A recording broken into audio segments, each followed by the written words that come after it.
Okay, and we will give it a moment for Facebook to join us, and then we can begin.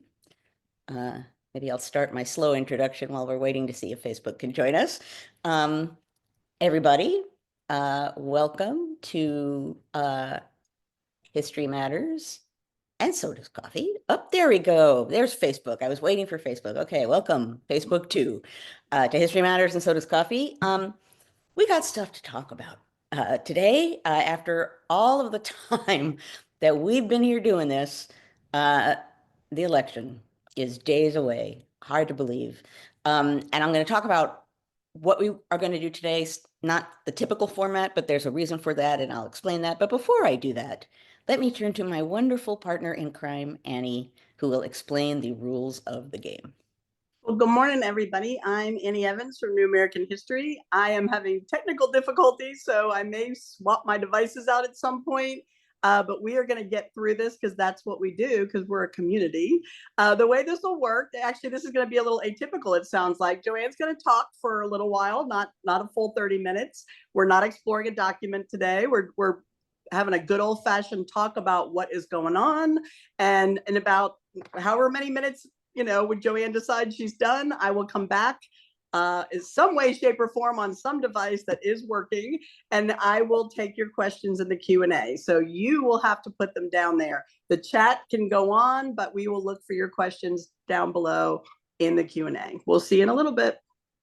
Okay, as Annie just said, and I should say, anyone who is here for the first time, please say so in chat and you will get a robust welcome because we have been doing this for a really long time. And I, of course, never even looked to see what episode this is, but it's a lot of episodes. If someone wants to, if Carolee wants to tell us what episode, 240, thank you. Everyone's like, 627, Dave. It's our 200 or might feel like 627. This is our 240th episode of History Matters, where for all of those weeks, all of those past weeks, years, we have been here talking in one way or another about history and democracy and politics as a group, as a community, becoming a bigger community, a stronger community as we go. And so for a whole bunch of reasons that I'm going to explain in a moment, um, I'm really glad that we have this Friday here as a group to engage in a conversation. With Tuesday only days away, this just seems like the most fitting, appropriate way for us to head into the weekend and then the election is for us to be here as a group, the group we have been hashing out this moment. Now, I want to talk a little bit about what led me to think that this could work, and hopefully it will, because based on my travels over the last few weeks and talking to people, folks, I mean, you don't need me to say how high the emotions are right now about this election. But the thing that really struck me this past week is in my Tuesday, I teach a lecture course on Tuesdays and Thursdays, and my Tuesday course, the vibe in the room was weird, and that's normally what I do is I go into a classroom, and my lecture course is just 80 students, but I kind of get the mood, and that was just weird. So my seminar on Wednesday morning, I walked in and I got like I don't even know what to call it, like death vibe. I couldn't even describe the feelings in the room. And I said, okay, so is this like it's midterm season? Like, am I feeling midterm season? Am I feeling when is Thanksgiving coming? Like, what am I feeling? And then I said, oh, wait a minute. I'm feeling the election, right? And the students were all like, just of course, that's what it is. But the thing that I hadn't realized before talking to them is this is their first election. Think about that. This is their first election. They don't know how this is really supposed to work. They don't know what's normal to them. Donald Trump has been around pretty much for their entire um, political awareness of their lives. They know it's important. Everyone's telling them how important it is. I mean, I said contingency a few thousand times over the course of the last 2 weeks, right? No one knows what's going to happen. Even after the class, someone came up and was like, really? Do you think do you? It's like, I don't know. Like, no one knows. But think about being in this moment and having never really, as an adult, gone through an election before, and then everyone's telling you this is the election of our lifetime, this is our moment. As I've said so many times, I don't blame any of us for feeling fraught and upset and nervous and scared and everything else that we're going to talk about today. But what I realized, first of all, was the intensity of their feelings in this moment, which was a way of encapsulating what so many of us are feeling. And then, for the opening of the class, I just opened things to a discussion because they were so overwrought, right? And it was an amazing discussion because what they talked about, in one way or another, we didn't talk about candidates. We didn't talk about parties. This is a course called The Creation of the American Politician. We didn't talk about those specifics. What we talked about was how they were witnessing and experiencing this moment. And they, in the same ways that I've said, like I think I said in an episode here, I certainly said online how moved I was when I went to vote early, 11 o'clock in the morning, early voting, like, a week and a half before the election. And I waited an hour to vote. And I found that profoundly moving because these were all people who cared about this moment enough to come forward early at a weird time and stand online for an hour to vote. Well, one of the students in my class, he's from North Carolina, and he went home to vote. First off, some of the students got absentee ballots. Some of the students went home to vote. And I realized that they're privileged to be able to do that, although in some cases it's like New Jersey. But still, this student went to North Carolina to vote and stood online. And he said, I was standing online for a really long time, and there were people standing on that line with me who lost their homes in the storm that went through North Carolina. They were standing online to vote, and they had lost everything they owned. And he was profoundly moved by that. That's people not just engaging in democracy, but understanding the core meaning and value of it and showing it in person, standing on that line at that moment after that kind of a tragedy. So our discussion was about how the students were experiencing this moment. We talked about all kinds of things. We talked about federalism and how, like, one kid from one state had to get a notary to sign his absentee ballot. Others did not. We talked about all of the ways in which absentee ballots differed. We talked about state, differences in different states as far as the electoral process. We talked about, generally speaking, how, suppressing people's votes and concerns about that. We talked a lot, but more than anything else, what I got from my students was their profound, deeply felt understanding of this election, what it means, their fears about it, but their love of what the democratic core of what this country represents, with all of its flaws and all of its failings. These 15 students, they are in this moment and they understand it, and they are engaged and they are excited by the engagement that they see. And that was a beautiful thing to see. And what I realized, they were so grateful for the 15 minutes or 20 minutes that we spent having that conversation. It clearly mattered so much because in one way or another, they said to me, there has been no other space for them to have that kind of conversation. And possibly it's because of people fearing getting into, like, the politics of it as opposed to the larger meaning of it. But still, they hadn't been able to do that anywhere else, or at least these 15 students hadn't. And it really, really mattered. It gave them a sort of place to stand and process.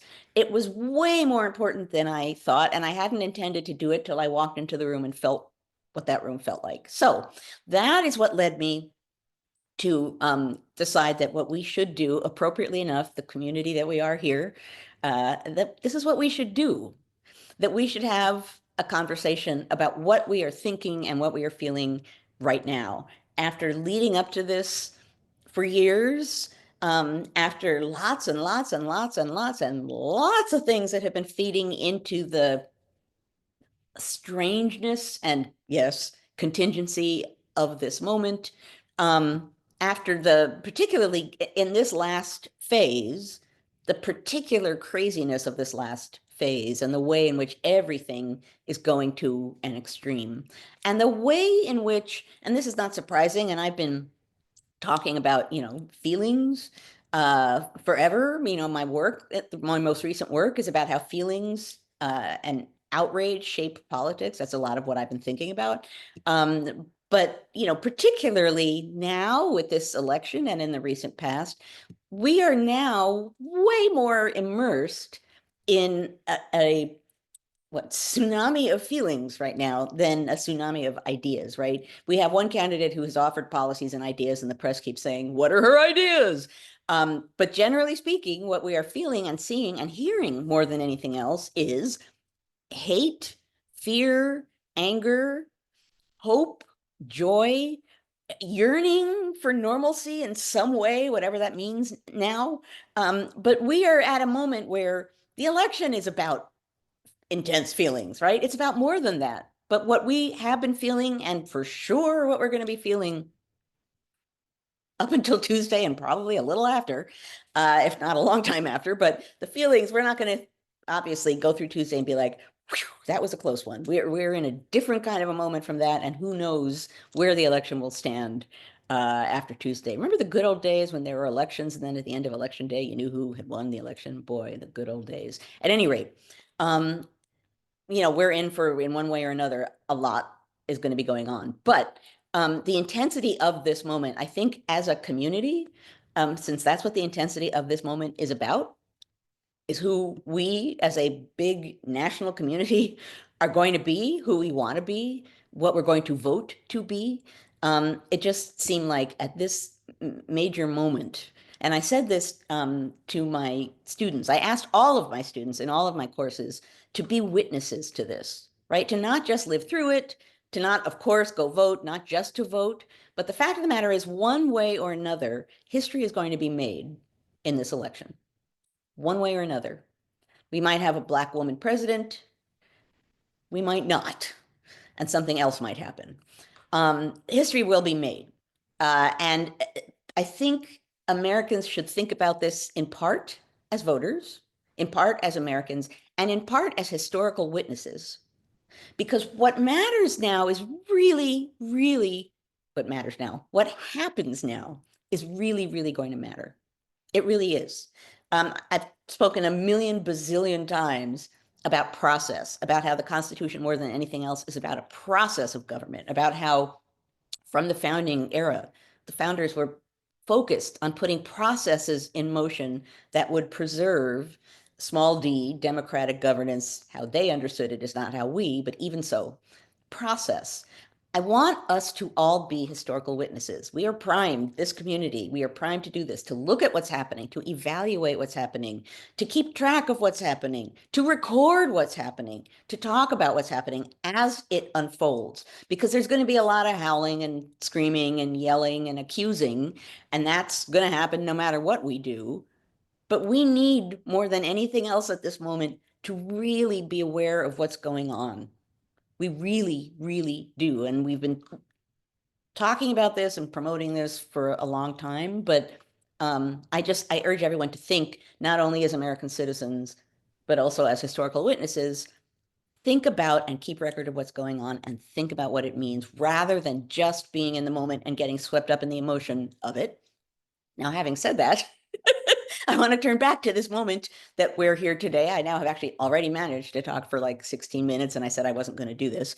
But I want us to have a conversation about what we're feeling, what we're thinking. I want people to ask questions. I want us as a community just to be here in this moment, and engage and see where we are. I think there is no better way to go through what we're going through than as a community. And I think it's all too easy to forget that we have one and that we're in one, more broadly speaking, and here. So at any rate, that is my hope for what we're going to do this morning. We are going to sort of unpack this moment together. I jokingly, I talk about we so much, My former graduate advisor, Peter Onuf, we speak every Sunday morning.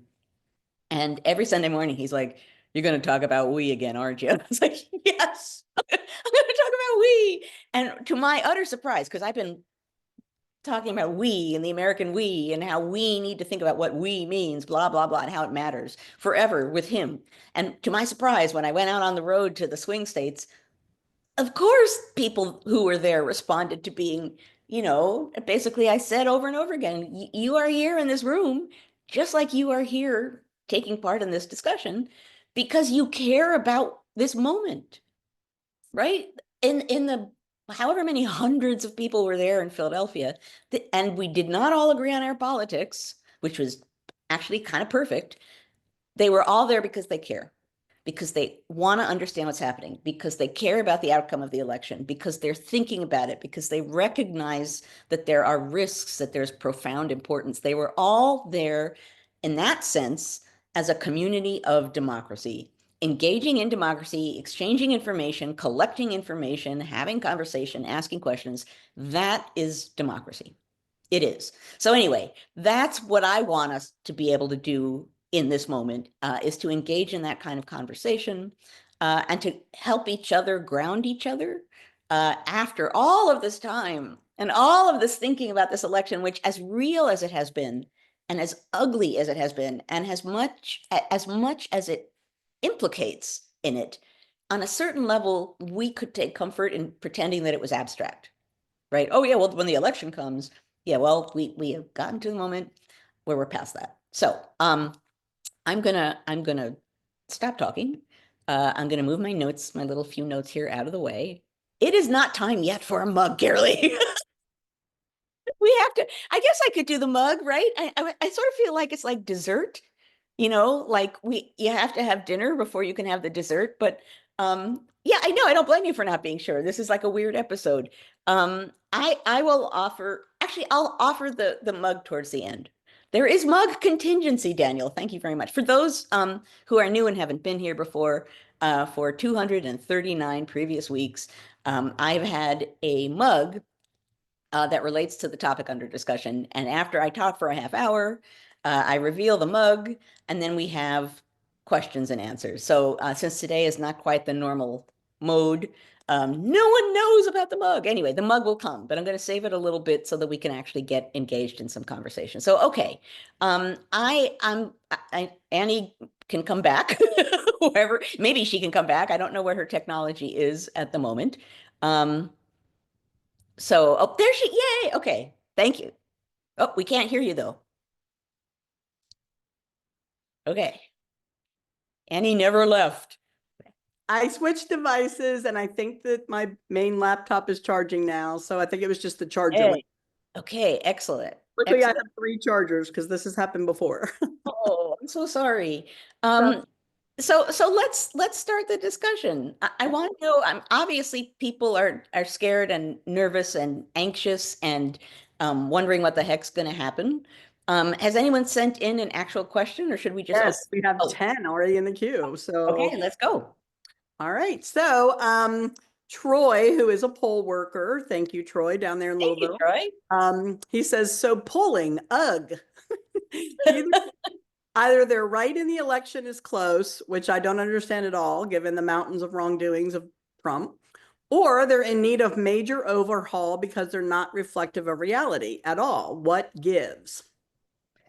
Right. Well, I can't offer a as detailed an explanation of what gives as I might like to do. What I will say, and this may not be popular with some, but we do know that people are gaming polls, right? And in particular, if you want to claim that this election has been stolen, and you're in the minority, then you're going to have lots of polls that say it's a runaway, right? You're winning. And some on the Trump team have been even like betting parlors, right? Like they've been seeding things, so it looks like it's a runaway election, even though, and I've said this many times, anyone who thinks they know how this election is going to go, they're lying. We do not know. But it's certainly not a runaway for Trump right now. Not a runaway necessarily for Harris either. We just don't know. But as far as the polls go, there's a science to polling. And so I don't mean to say feh, feh on polls. We should never consider polls. But I think right now in this election, they are not helpful. They are being deployed in a strategic way that is, in one way or another, often partisan. We have seen in the recent past ways in which leading up to elections, the polls say one thing and then like things go wildly differently on election night. So I would encourage you, I'm not going to tell you not to look at polls. Look at them all you want. Think about them all you want. I do not think they should be guiding our actions. I don't, particularly not now. They can be informative. Maybe they can be instructive. But the simple fact of the matter is we don't know how this contest is going to go. We don't. And, what I said before about not being able to talk about the ifs, ands, and buts, there are things that will be, historian brain is piping up. There are things that will be interesting to think about down the road about polling. One of them is who's being polled? Are these people who act like answer the phone? Like that's going to be an older demographic. If you're calling people on landlines, and again, I don't know all of the details here, which is why I wasn't going to go into this, but the simple logistics of polling is something certainly to be considered. I see people chatting about it. Yeah, there we go. Nancy Walker. Many, many fewer landlines, harder to pick cell phones for samples. Right. So technologically and generationally, I don't know what's going on with the polling, but that's, again, more reasons to think about the fact that we don't precisely know what's being polled or how it's being polled or how the sample is being, all of these things that are the essence of polling. I'm sure there are polling experts, data experts who certainly know a lot more about this than me, but can tell you ways in which that's being addressed in polling. But my overall advice to you is look at them all you want. Do not let them guide your voting. Just don't. Vote as you wish to see America. We are looking at two different views of what America can be. You pick one and vote for it. And that's it. Don't try and game it. Don't try and think, well, if they say this, I should do that. Vote for what you want America to be, period. And vote, so not just like, I think I'll wait it out and see. No, and I don't think anyone here is actually waiting it out and see. I mean, you guys are like the most motivated group of people who've been here like every single week. So I don't mean to throw that at you. I'm sort of speaking more broadly.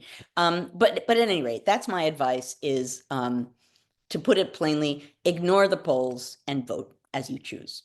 And afterwards, we can have all kinds of interesting conversations about what the polls said and what actually happened. And we can think about polling in the future, and that will be good.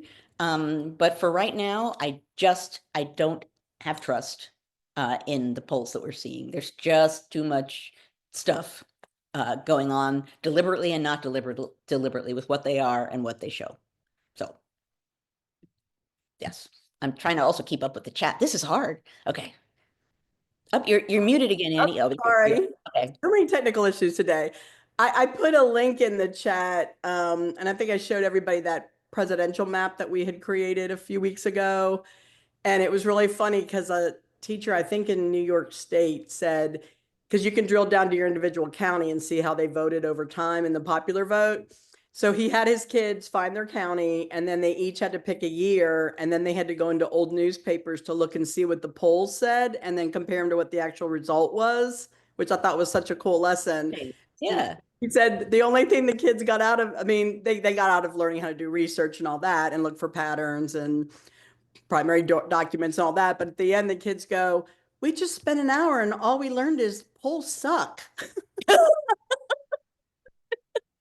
It made me laugh so hard when he emailed me.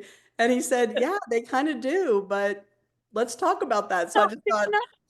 yeah, And I say this as the daughter of a market researcher. My dad's whole existence was like polling and data and questionnaires, and they're intended to be helpful. They're not intended to be predictive. right, you right. know? So anyway, I will But stop. the kids really enjoyed it, and that's all that matters. And they learned how to use That's all what the matters. different That's all. resources. Yeah, but it made me laugh. Okay, so Tim, our one of our favorite librarians ever. Tim asks, the Supreme Court issued an unsigned opinion this week, which impacted some people's right to vote in Virginia. What does this decision say about one, the right to vote, and two, the court? Yeah. So again, I have not read about this in detail. My understanding, and you guys actually can correct me on this, my understanding is that there was a desire in Virginia to change the rules about what qualified or disqualified a ballot. You tell me, Annie. Yeah, so we have a governor who said he wanted daily purges of anyone who had filled out the form indicating they were not a United States citizen, which obviously we don't want non-citizens to vote. Correct. This law has been under existence for many years under former Governor Tim Kaine, who's now our US Senator. The thing is, the way it was being applied is, for the most part, very few instances where it was people checked the wrong box, basically. And what people were concerned about was he was just going in and purging these. And some people were worried that he was mostly purging them with people who are registered as Democrats. Because in Virginia, when you register to vote, you identify by party, and it's part of the primary process. I see. What they said was, my 80-year-old grandma might have checked that box by accident, but she is a US citizen and now you're disenfranchising her. And her husband fought in a war to, protect this country, kind of thing. So it had a stink on it. Mm-hmm, mm-hmm. Of course, he did it for political stunt. He made a big deal about it when he signed it in. And then every day he was having his people tweet out how many more non-Americans we got off the polls today. He was just using it. He can't get reelected, but he's using it to, just solidify his base because I think he thinks he's going to run for president one day. I don't know. But it just made people angry because they felt like it was disenfranchising legit voters. And now the court said, one court said he couldn't do it, and then the Supreme stepped in and said, oh, yes, he can. So Right. people are very That was upset. the part that I heard Yeah. was the, yes, he can. Yeah. So, and this is a bigger topic, which we probably don't have the time or details to go into. But the fact of the matter is, there is policing, and I mean that in a positive sense, of voting, right? I mean, so when there is, when someone votes illegally in some way, it's often found, right? Because people are checking who's a citizen, who isn't a citizen, and it just who's a resident of a state or who isn't. It's not as though you throw something in a, the fact that these are being found, even though they're often a mistake and not a non-citizen, which means that people are checking these things. So it's not as though this is an unchecked, out of control, Wild West kind of process. Um, what it made me think of was, this is not going to surprise you at all. You could predict this. I'm not, I won't give you time to predict it because there are people who haven't been here before. But the election of 1800, guys, the election of 1800, what were people saying, particularly the Federalists who were afraid they weren't going to win? What were they doing? Change the rules. Change the rules right now. I know it's wrong. I know it's wrong, and bad things might happen, but we have to do it. We have to do it. We have to do it now. Things happen that way, uh, that particularly in really fraught elections. And if there's a court that says A-OK, that's a problem. Now, I'm not going to talk about the Supreme Court right now. I'm not going to go into that. That's not what our discussion is about. But obviously, whatever happens, let's say that a candidate wins who actually believes in democracy. It would be nice to bolster our voting uh, rules in some way that makes it, in a fair way, in a free and fair way, but in a way that makes these kinds of screaming fits less likely to happen. I guess that I'll stop it there. I could see there's an argument about how there are a lot of non-citizens voting in New York. I don't know that, and haven't seen data of that.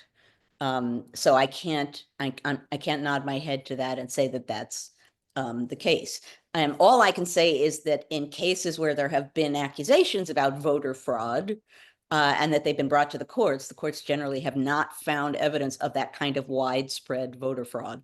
But yeah, I can't weigh in on this. I guess I would say, even here in our community, you can suggest something. You can say, I've heard that this is true.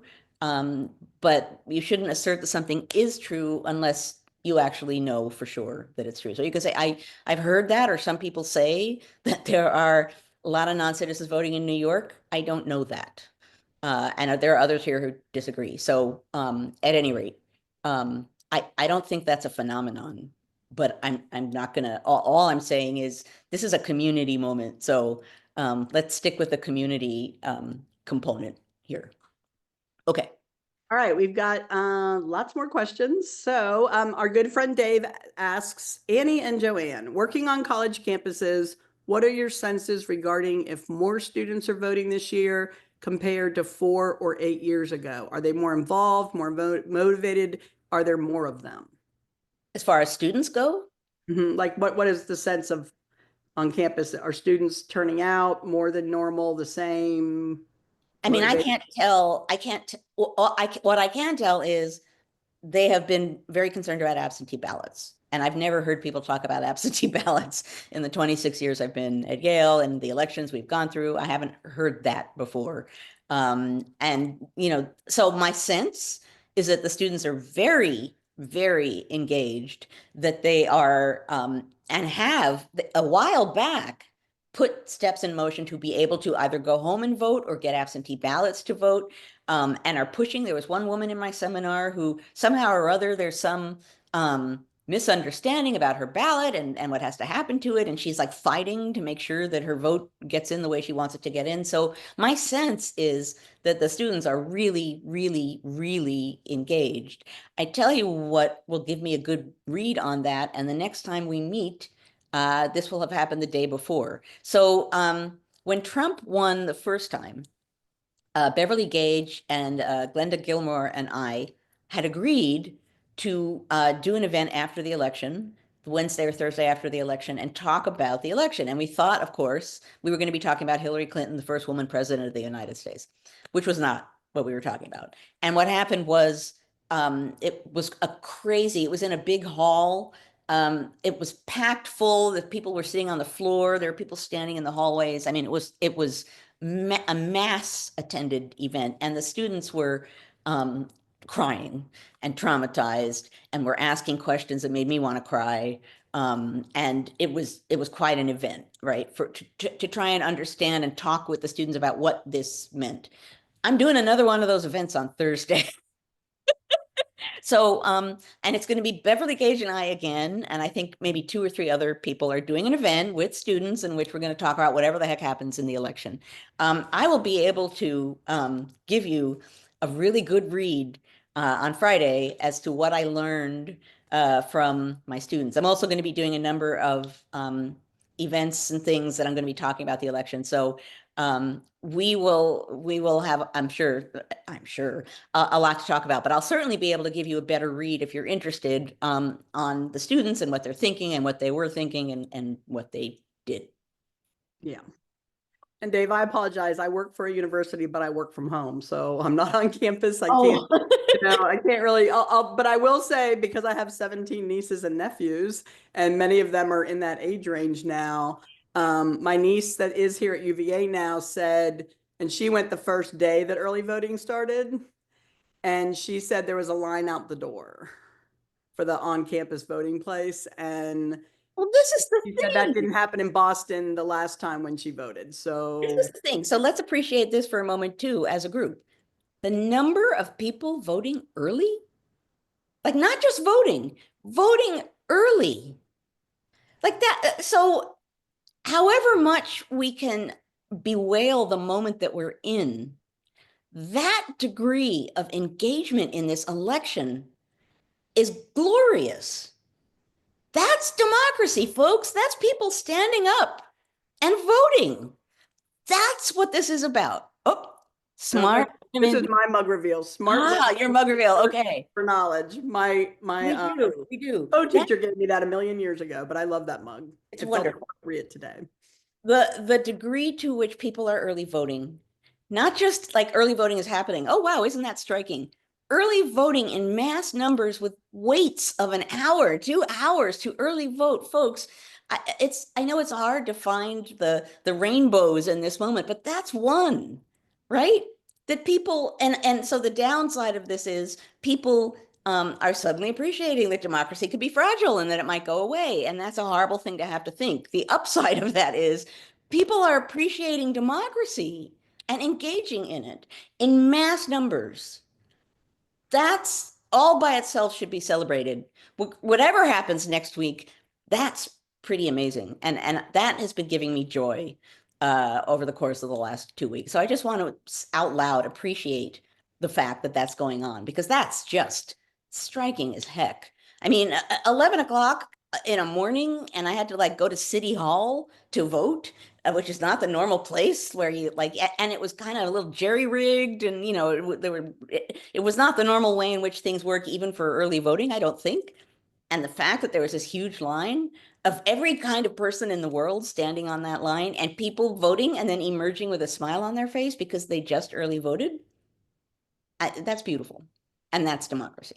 Okay, I'll stop. One of my friends that lives in Appalachia in the far southwest part of Virginia had damage the same time as Western North Carolina. And several of the polling places don't exist anymore because they all washed away. The Right. building isn't there anymore. But she said that people were handing out flyers, making like if you used to vote here, that building isn't there anymore. So now you need to go here, like making sure people knew where to go. Even in the middle of all that chaos, they were having the time to make flyers to make sure they all knew where to go. That made me feel better. I want to respond to something that Linda said, which is important. She said it only matters if we get to keep democracy. And I would say that's not true. I would say, so one of my students said, well, I'm from whatever state, and so my vote doesn't count. And I said, oh no, in this election, numbers matter. Numbers matter. Whatever happens in that election, whatever happens on Tuesday and in the days that follow, um, the voting is the democracy. And the number of people that vote and how they vote and where they vote and what happens to the votes. And the simple fact that a huge number of Americans is speaking up as to what they want, that matters. If the election goes towards people who are not really excited about democracy and are actually actively trying to stamp on democracy, that's horrific. And we will have one kind of conversation if that happens. But that doesn't negate the fact that what we're seeing now is what should be happening when it comes to voting. So I don't think what's happening now only matters if we get to keep democracy. In a sense, it gets a different kind of importance if we have an anti-democratic president in power, because we will come out of the election seeing democracy in action, right? If we took it for granted and now we kind of aren't anymore, if we see all of these Americans stepping up and saying, hey, this matters, that's a power that we need to own. We truly need to own. Americans care about this stuff. We do. And we're watching it happen all around us. And whatever happens in the election, we need to remember that. We need to own that. And we need to be motivated by that. So, whatever happens in the election, either way, whoever wins, our response should not be, oh, well, that's over. And I'm not saying, Linda, that you were saying that at all. So I want to make clear I'm not commenting on you. But just generally speaking, our response to the election shouldn't be, oh, well, that's done. Oh, no, right? There's like a lot of work to do, which we can do together to bolster, voting rights, to do all kinds of things that we can do to help our somewhat maimed electoral process. Not rigged, but people are certainly smacking at it left and right in a variety of different ways. So at any rate, we've got a lot of work to do. And watching people engage in this election in a powerful, personal, emotional, forceful way, we need to keep that right in front of us because that's who we are. That's what democracy is, truly. Democracy. I at some point when I had my podcast with Heather, I kept saying we need to do an episode about isms. And by that I meant, democracy, the fascism, socialism, progressivism, all of these words that I think people don't fundamentally know what they mean when they're using them to throw at political opponents. They don't want to know what they mean. They're just like code words or buzzwords. And in some ways, democracy has been that. for people for a long time. Years ago, and I know I've talked about this before, when I woke up and did what you're never supposed to do, which is, lying in bed with my phone, and I tweeted out, I don't think Americans understand what they lose when they lose democracy. I meant that to be stating simply, I don't think a lot of people really fundamentally know what democracy is. They just know that we have it and it's good. And I think people have a better sense of that, but I still think that's something that people need to understand better. And so what we're going through now is going to inform, we are going to inform ourselves about what a lot of these things mean. Again, by being witnesses, by watching what's happening, and by understanding the meaning and implications of what people are doing. I'm clearly like in rant mode. I think over the course of the last 2 weeks, I've been traveling and I've been like, democracy. So you're going to have to deal with me doing that for like a while. Not that I haven't been all along, but at any rate. Um, Um, I was just typing an answer back. Our friend Suzanne Jarvis, who tunes in from La Jolla, just had heart surgery, and she said she voted before she went under the knife, but she is hoping that but right before she went under, she was thinking, if I don't make it, is my vote going to count? And I told her, we're not experts. We don't know about California law, but I imagine, I mean, it's kind of a morbid thought, but I imagine every state has a policy on that, right? Because there's got to be people that vote early, and then, I mean, you could have an accident, or you could, I mean, it's got to I happen. My had this sister voted conversation. early last time, and then she passed away. I don't know if her vote counted or not, but I do know that she had voted early. I I don't. had this conversation with Heather in Philadelphia on Wednesday night. I don't remember why, but we were like if someone votes early and then dies, Yeah, what happens, And in some places, yeah, that would mean that their vote didn't count. And I was like, yeah, but they were alive when they voted. She's like, yeah, but they wouldn't be alive during the election. We didn't go far with that yeah. discussion at any rate. Yeah. Somebody here is going to be a legal scholar, but I think it's probably a state by state policy. I would say federalism weighs in here, but I Yeah. don't know. Okay, Lois S., who comes to us from Southwest Virginia, so I didn't realize we had another Virginian in our midst. She says, how do you think the emotions of today will significantly affect attitudes of voters in 2028? Will positive effects fade away in the short memory? And she's assuming that Harris is going to win in the positive effects, she's wondering. I, But I would I think either way, I have no idea. yeah. I really and I don't say that as like an easy out. It sounds like an easy out. I don't know. But I'm saying that because when as many things are up in the air as they are right now, and by things I mean fundamentals of our political system, fundamentals of democracy, when they're like sincerely up in the air, and who knows what condition they'll survive in.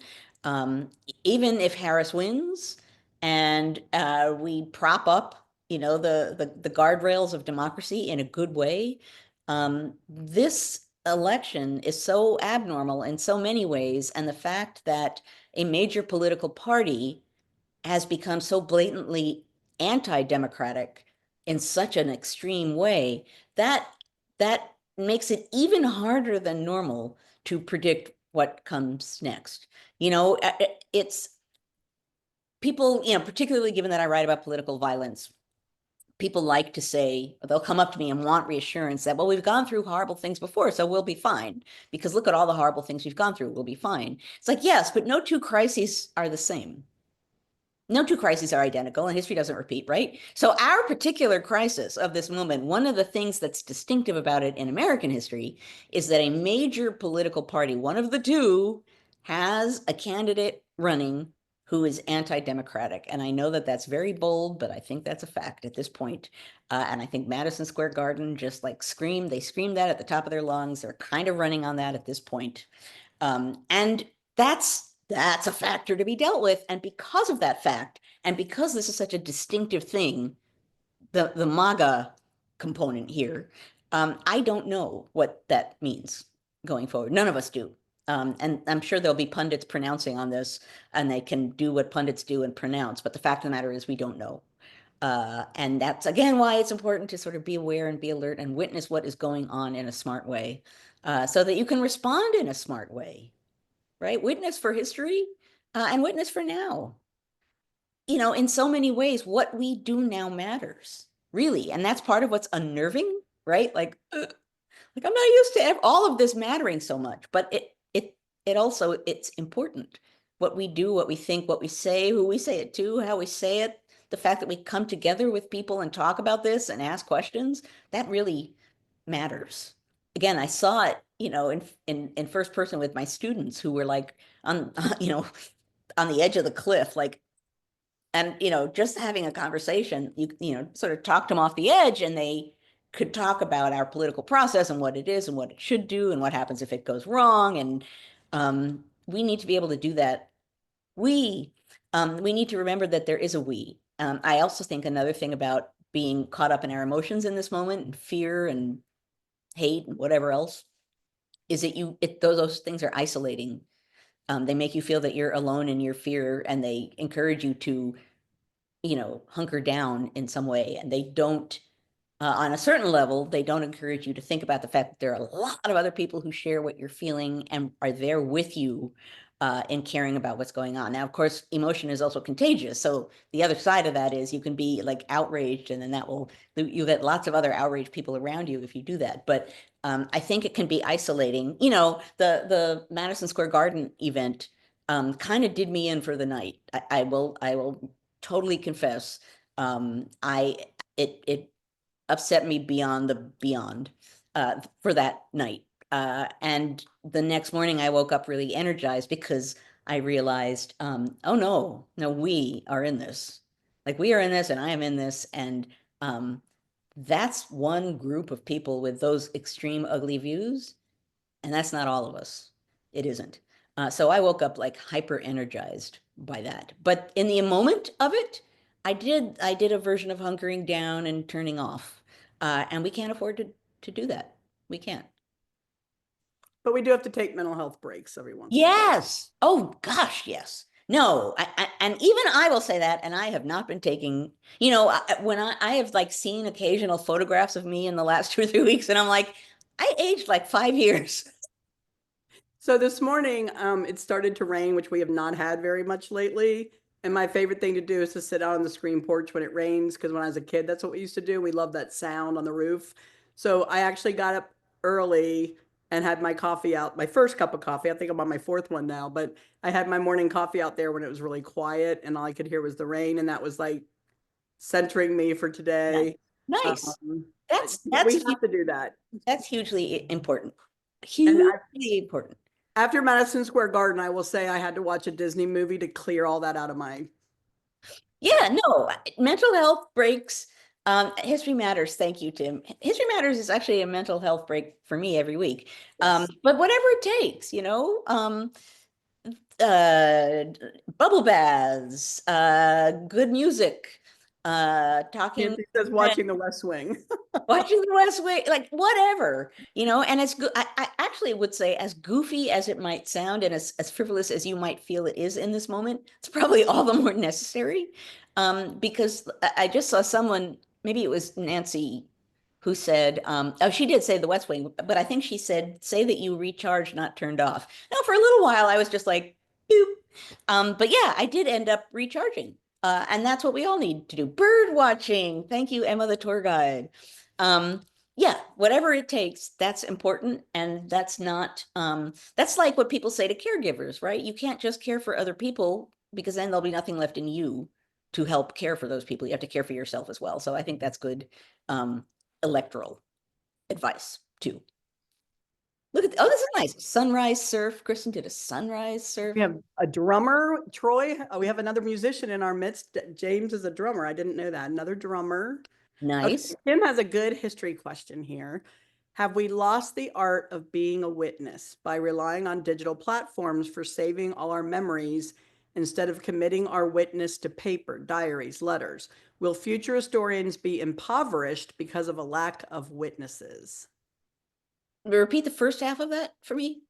He said, are we losing the art of being a witness by relying on digital platforms instead of like a paper diary or letters? And are your future counterparts going to be impoverished because of a lack of witnesses?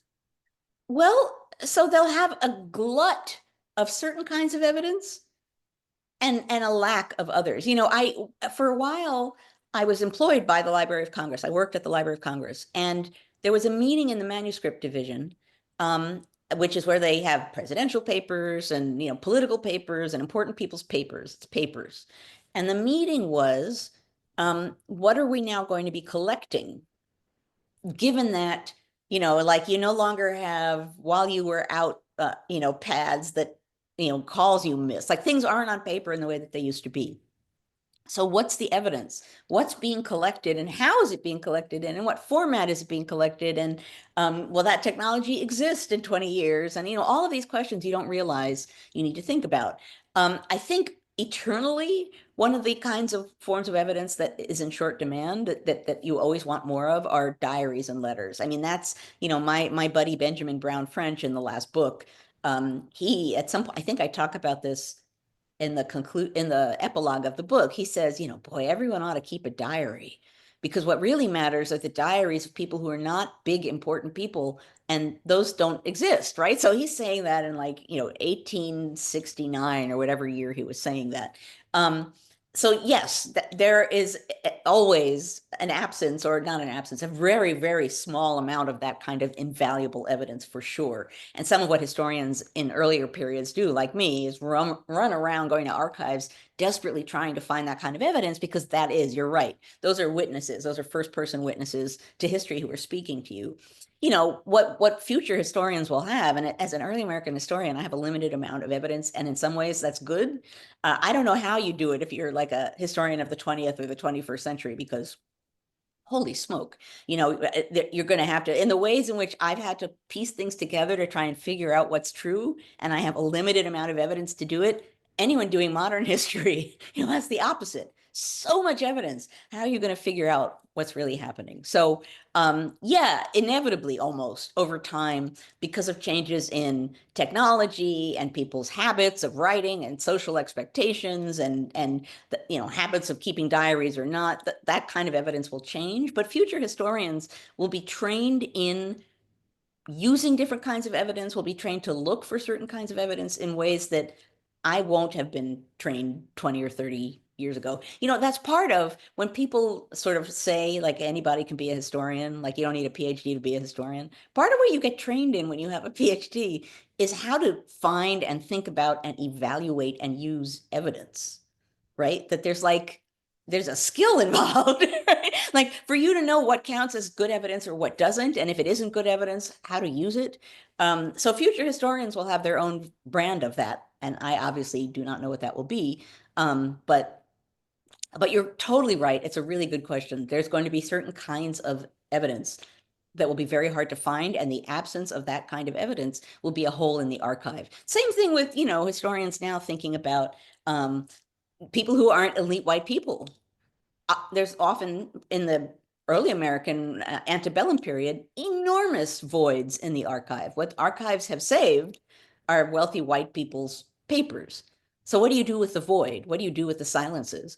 And there's evidence that helps you fill the silence, but that's the same question in a different period. So in a way, that's part of the challenge of doing history, is figuring out where the silences are and recognizing them, and then trying to figure out how to give voice to the silences. So my friend Tim is a graphic artist. He does comics specifically, like he's done the Spider-Man for Marvel. He has his own superhero YA version. And he talks a lot about how comics are kind of becoming a public history. We did lessons with him for his graphic history of hip hop that he did with Walter Grayson, who's a historian in Minnesota. Jessica knows him.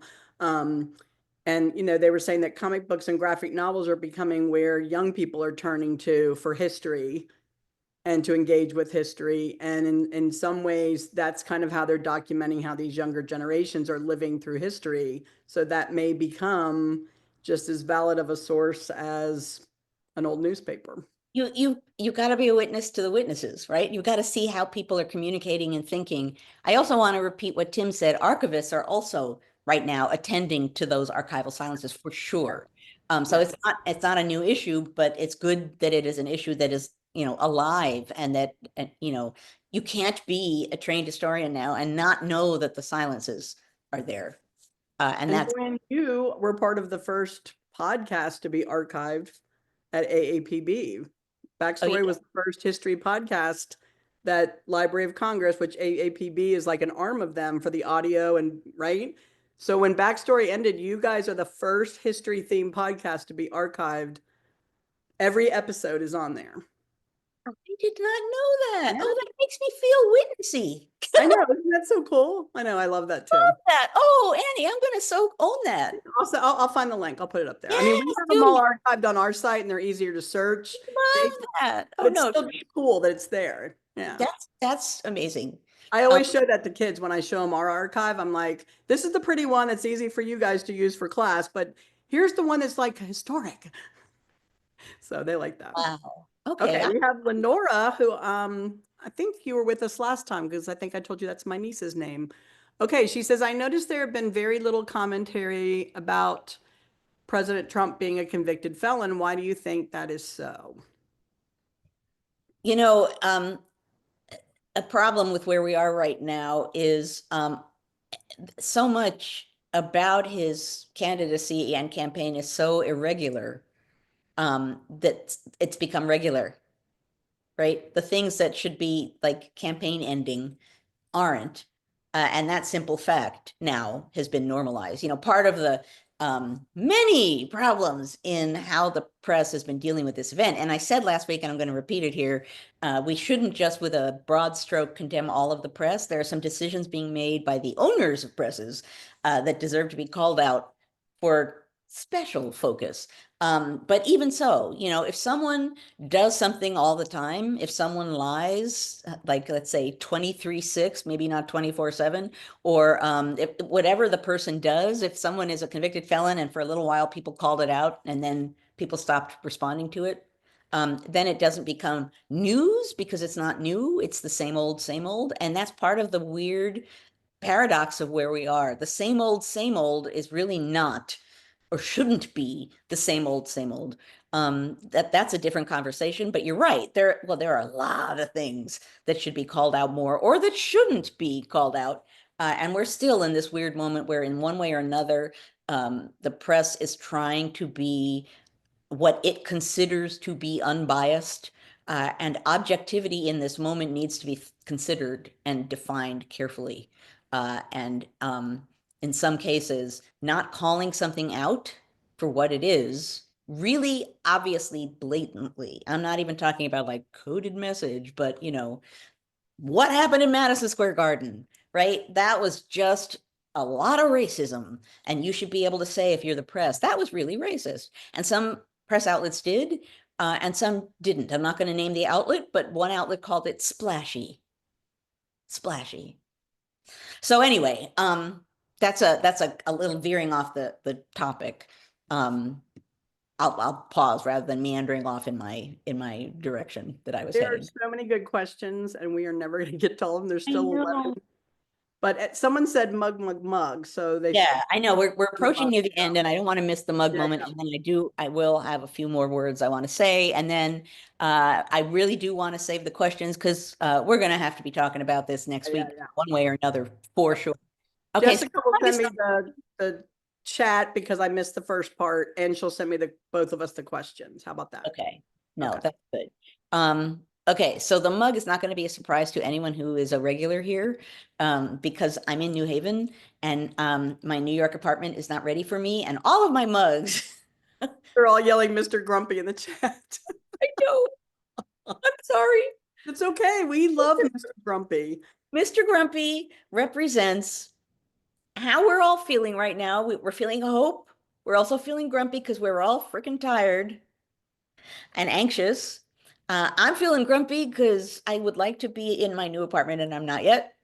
But I would say, generally speaking, grumpy is kind of a good mood for the moment. It's not quite like outrage. We could be outraged too. We deserve that. But oh, you're being asked, Annie, to hold up your mug too. Oh, okay. Hang on. Hang on a So we second. have a mug I think that's moment. probably Kara Lee. Hang on. I'm sure. Yes, it is indeed. Okay, here we're having our mug moment. Mr. Grumpy, I think, is as the kids say, mood. Lee, tell us when you got it, Kara Lee. Okay. Okay. Okay. Anyway, so I'm that is looking up the Mr. Grumpy mug online because I kind of I feel like I want one of those I now. know it's You can actually, buy them. I'm going to put the link in the chat. yeah, I love my Mr. Grumpy mug. It's been living in New Haven. I think it's gonna might have to come to New York with I me. think we need to have a meetup at Mr. Grumpy Cafe. Where Good. is it? Is it But in New York? before we head into after party mode, I do want to say a few things and then tell people what's gonna up there. You got the link right there. Before we head into so for folks who again are here and haven't been here before, what's going to happen next is we're going to go to the after party. What that means is we no longer record. And I'm going to come back to what that means and how to deal with that in a minute. But before I do that, before we go to the after party, I want to offer just a few more words.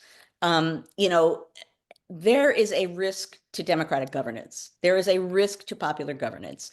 That's the founding generation, the founder blob. They knew this, right? They were worried about democracy for a lot of reasons, many of them not so beautiful.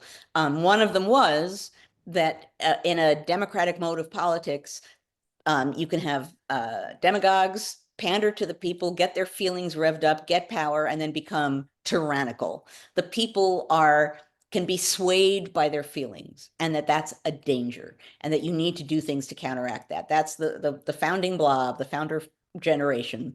That is what they believed. So there's a major risk to democratic governance, but there's a glory to it as well. And we have had moments of political and social glory in our past. We have. There's no denying that there have been moments that have stood out for helping to represent us at our best. We can do better than we're doing right now. We can do better than this election. We can do better than where our politics are right now. We can do better than we've done in the past. And the only way that we can do better is if we do it together and if we stay together and work towards something better as a group, as a community, beyond the election. We can do this. And I believe from the bottom of my heart, I believe in this country. I believe in democracy. I believe in the American people. I believe in you guys. I believe in this community. I do. I will never stop believing that, ever. What that means is that we have to try our hardest at this moment to shape our next step in the path of where we are as a country. And then we have to work together and stay together to guide our steps so that we reinforce democracy, so that we protect democracy, and so that we protect each other as Americans with rights, voting rights, civil rights, all kinds of rights that we have, that we deserve. We deserve these things as fellow Americans, and we can preserve them and protect them and stabilize them if we do it together. Only if we do it together. So I wanted to end with that before I go on to what the after party is, because this is an amazing group, and I think we have all gotten ourselves through recent years, and we will continue to be here for each other going forward. Um, so the after party, here's what happens. As I just said a moment ago, we will stop recording, which means we can be even freer and easier with our conversation than we were before. If you beamed in through NCHE, you can just stay right where you are and poof, you will be in the after party. If you are watching on Facebook, you need to leave Facebook and go to ncheteach.org/conversations. That's ncheteach.org/conversations. And then you two, poof, will be in the after party. I want to thank NCHE and my partner in crime, Annie, and Jessica, and Claire, and John for making this possible. I want to thank all of you guys in the NCHE community, everyone, including NCHE, but also just the History Matters folk who are here every week. You guys are an amazing, amazing community of people. We have created an amazing community here. And that fact in and of itself, that we did this, and that for 240 weeks we've come together to talk about history and politics, to evaluate our current political moment. I say every week, thank you for engaging in the conversation of democracy. Just thank you for democracy, folks. That's what we engage in here every week. And we will going forward, no matter what. So I conclude this pre-election pre-after party moment by thanking all of you for being here and for joining in this community, which, as I have said multiple times today, because I truly believe it, this is what democracy can be. It really is. It's not abstract. It's not ethereal. It's a very real thing grounded in we the people.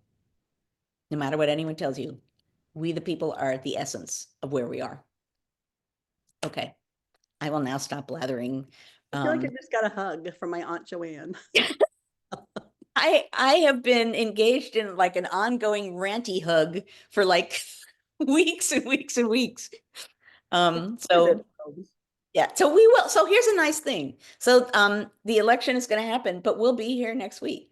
I know we're all thinking Tuesday, but it's like we'll be here for each other on Friday. So that's I find that kind of comforting. And we probably won't know the results 100% on Friday. We may not. We We might. may not. So yeah. And I'm glad the Philadelphia talk felt like a hug. Let's after party ourselves. Yeah. Is the And recording still on? I can't tell.